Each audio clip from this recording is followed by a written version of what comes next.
Hello guys, this is Alok Kumar Maurya. Welcome to my YouTube channel AKM stock market study point. आज के इस video में सीखने वाले हैं इंट्राडे ट्रेडिंग स्ट्रेटजी। इस वीडियो को देखने के बाद आप इंट्राडे में अच्छे से ट्रेड ले पाएंगे और अपने प्रॉफिट को इंक्रीज कर पाएंगे और लॉसेज को कम कर पाएंगे। बिना स्किप किए इस वीडियो को शुरू से लेकर लास्ट तक जरूर देखें और अपने कॉपी में नोट डाउन करें। तो बिना देर के हुए चलते हैं अपने स्टडी पैड पर और इसको सीखते हैं।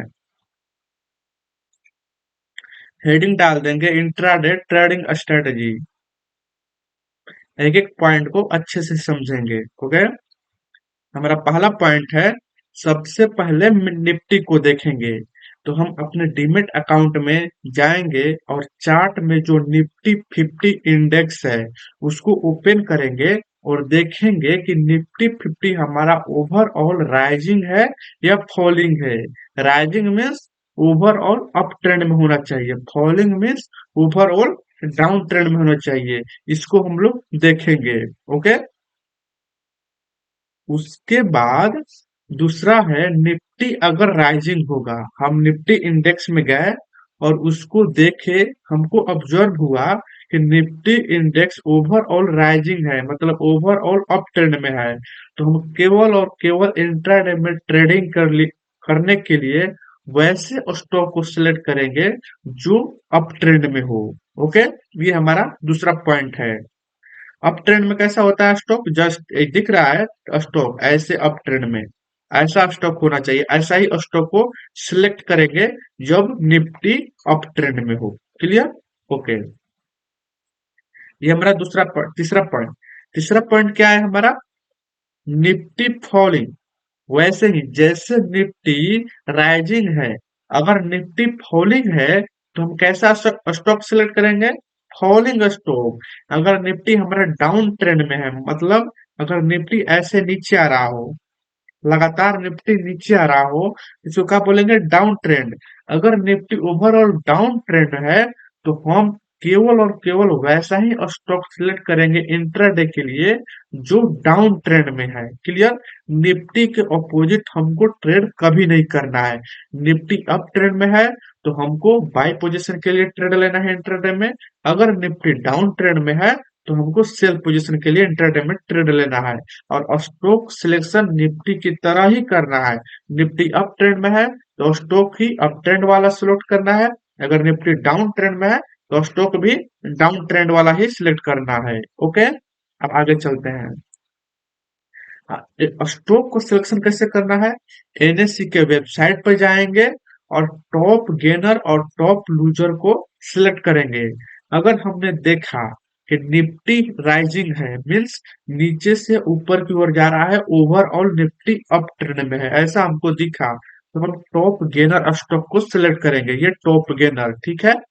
अगर हमको दिखा Nifty index overall down trend में है, मतलब फॉलिंग है, तो हम टॉप लूजर स्टॉक को एनएससी के वेबसाइट से चूज करेंगे। क्लियर?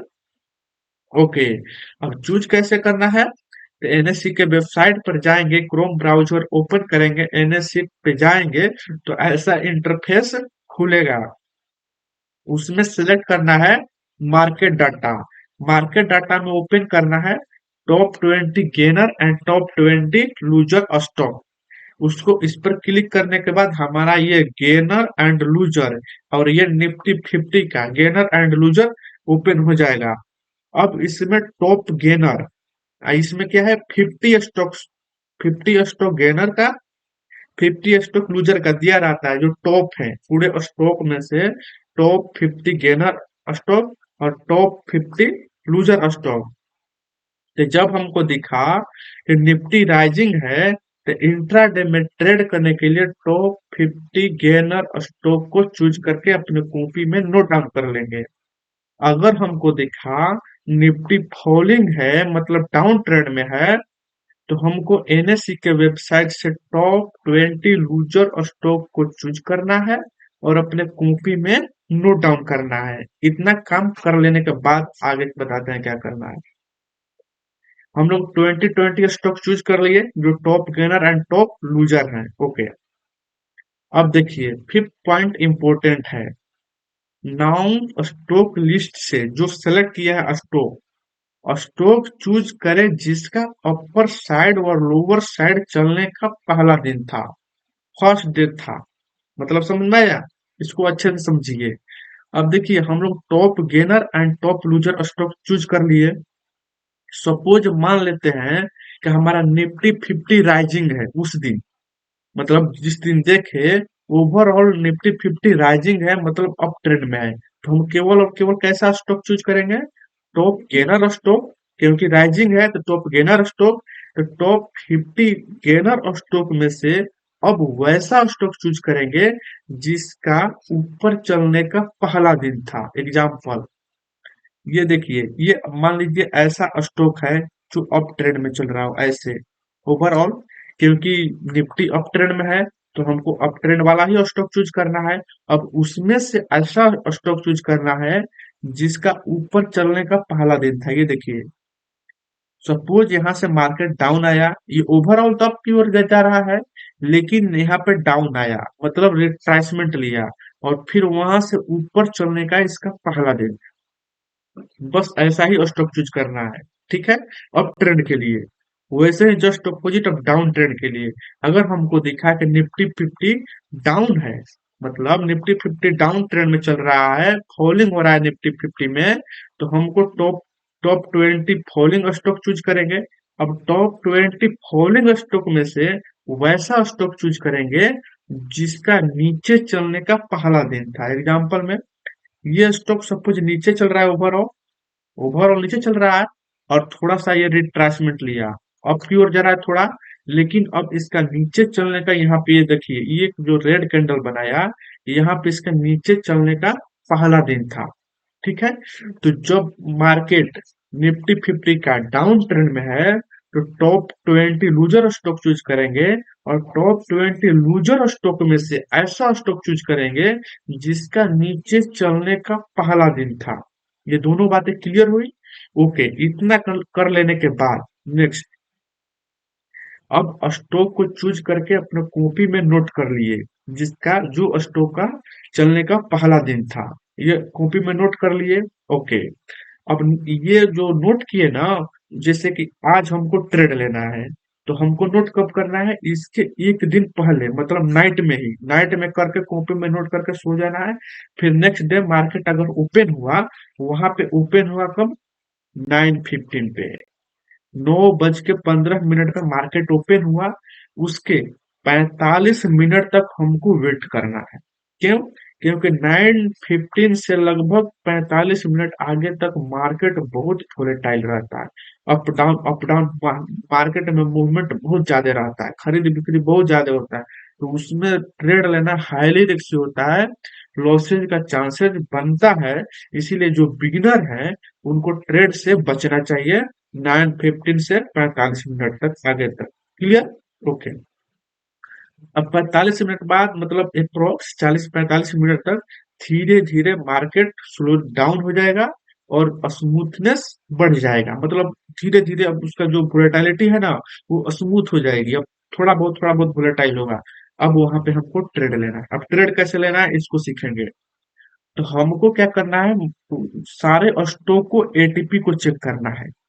सारे स्टॉक को जो जो कॉपी में नोट डाउन किए हैं उसके एटीपी को चेक करना है, ठीक है। कैसे चेक करना है? अगर मान लीजिए निफ्टी है, सबसे पहले तो हमको निफ्टी के देखे स्टॉक लिए हैं, तो सपोज हम लोग निफ्टी देखे हैं, निफ्टी अप ट्रेंड में है, ठीक है। निफ्टी हमारा अप ट्रेंड में है, तो टॉप 20 गेनर स्टॉक को चूज किए होंगे, और टॉप 20 गेनर स्टॉक में से वैसे स्टॉक चूज किए होंगे जिसके चलने ऊपर चलने का पहला दिन है, ठीक है। अब उस स्टॉक में से हमको ट्रेड किस स्टॉक पे लेना है? जो अपने एटीपी के ऊपर ट्रेड कर रहा है। जो गेनर स्टॉक चूज किए ना, मतलब अप जाने वाला, अब उसमें ट्रेड किस पर लेना है? जिसका एटीपी का ट्रेड, सॉरी, वो स्टॉक जो अपने एटीपी के ऊपर ट्रेड कर रहा, उसमें हमको एंट्री लेना है बाई के लिए। इतना बात क्लियर हुआ? अब वैसे ही जस्ट अपोजिट, अगर निफ्टी निफ्टी डाउन हो, अगर निफ्टी डाउन हो, तो हम वैसे स्टॉक को चूज करेंगे जो फॉलिंग है। तो टॉप 20 लूजर स्टॉक को चूज किए होंगे। उसके चूज करने के बाद टॉप 20 लूजर स्टॉक को चूज करने के बाद वैसे स्टॉक को चूज किए होंगे जिसका नीचे चलने का पहला दिन था। अब उसमें से हमको नीचे के लिए ट्रेड किस पर लेना है, जिस जिसके स्टॉक जो स्टॉक अपने एटीपी के नीचे ट्रेड कर रहा हो। अगर हम फॉलोइंग के लिए स्टॉक चूज किए हैं तो उस स्टॉक पर एंट्री लेंगे, ट्रेड करेंगे। उस स्टॉक पे हम लोग एंट्री लेंगे स्टॉक मार्केट के लिए, इंट्राडे के लिए, जो अपने एटीपी के नीचे ट्रेड कर रहा हो। क्लियर? अगर हम देखिए सिंपल सा एटीपी का यही है कि जो स्टॉक अगर हम चूज किए हैं, अगर निफ्टी ऊपर है, निफ्टी अप ट्रेंड में जा रहा हो, तो हम लोग बाई पोजीशन बनाने के लिए रेडी रहेंगे। निफ्टी ऊपर रहेगा तो बाई पोजीशन, निफ्टी डाउन रहेगा तो लो पोजीशन। तो बाई पोजीशन उसी स्टॉक पे बनाएंगे जो स्टॉक अपने एटीपी के ऊपर ट्रेड कर रहा हो, और सेल पोजीशन उसी स्टॉक पे बनाएंगे जो स्टॉक अपने एटीपी के नीचे ट्रेड कर रहा हो। इतना सब पॉइंट है। ये पॉइंट क्लियर हुआ? ओके। अब इतना करने के बाद अब देखिए मेन पॉइंटेड वही था, बट ये भी एक इम्पोर्टेंट पार्ट है कि स्टॉप लॉस जरूर प्लेस करें। और स्टॉप लॉस प्लेस करने से क्या होता है, हम लोग बाय पोजीशन बनाए या सेल पोजीशन बनाए, और स्टॉप लॉस हमको जरूर प्लेस करना है। इससे होता क्या है कि हमारा जो लॉसेज है बहुत हद तक मिनिमाइज होता है, बिग लॉसेज से बच सकते हैं। एक बाइक जो मूवमेंट होता है ना बड़ा, उसमें बड़ा लॉस हो जाता है, अपोजिट अगर मूवमेंट हुआ तो उससे हमको बचाता है ये। ठीक है? ये हमारा रिस्क मैनेजमेंट के थ्रू आता है। अगर रिस्क मैनेजमेंट आप नहीं जानते हैं तो हमारे चैनल लिस्ट पे जाइए, वहां पर रिस्क मैनेजमेंट का वीडियो अच्छे से बनाए हैं। एक एक पॉइंट को वहां पर रिस्क मैनेजमेंट को क्लियर किए हैं। उसको सीखिए, उसको सीखने के बाद आपका इंट्राडे में प्रॉफिट और इंक्रीज हो जाएगा और लॉसेज और नीचे हो जाएगा, लॉस थोड़ा होगा। ठीक है? तो रिस्क मैनेजमेंट देखिए, आई बटन पे भी यहाँ पर दे देंगे, वहां पर क्लिक कीजिए और मेरे रिस्क मैनेजमेंट वीडियो को अच्छे से सीखिए।